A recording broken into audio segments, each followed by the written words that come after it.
3 tahun teman-teman. Butuh waktu 3 tahun bagi tanaman-tanaman di Jewel Changi Airport untuk akhirnya mereka dapat beneran bertumbuh dan ditanam di Jewel Changi Airport.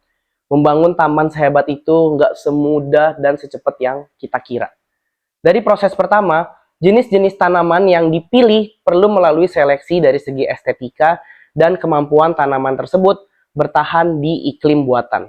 Ya, kita tahu lah ya, taman di Jewel Changi Airport itu adalah taman indoor dan taman buatan manusia.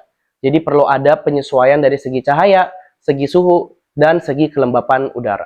Kalau tanaman yang nggak kuat ya nggak bakal dipilih juga kan. Setelah tanaman itu dipilih, mereka harus dikirim dari luar negeri ke Singapura. Dan mereka perlu dipotong dulu supaya tanamannya muat masuk ke dalam kontainer.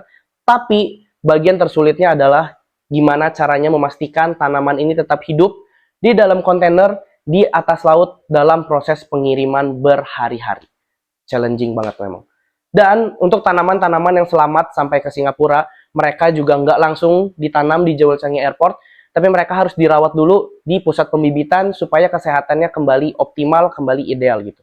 Mereka perlu melalui proses sulit namanya aklimatisasi, teman-teman.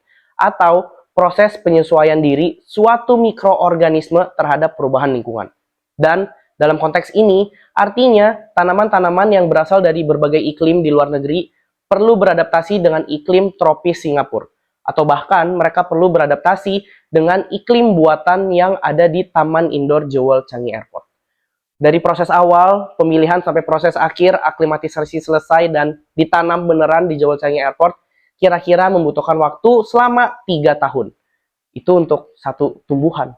Dan di Jewel ada sekitar ribuan tanaman. Menurut kalian worth it gak sih memperjuangkan tanaman-tanaman ini, taman indoor ini? Ya menurut aku sih work hard paid off sih. Memang jadinya keren banget Jewel Changi Airport dengan segala tanaman, dengan segala keindahan hijaunya. Dan bisa jadi pusat atraksi juga kan. Jadi ya keren banget.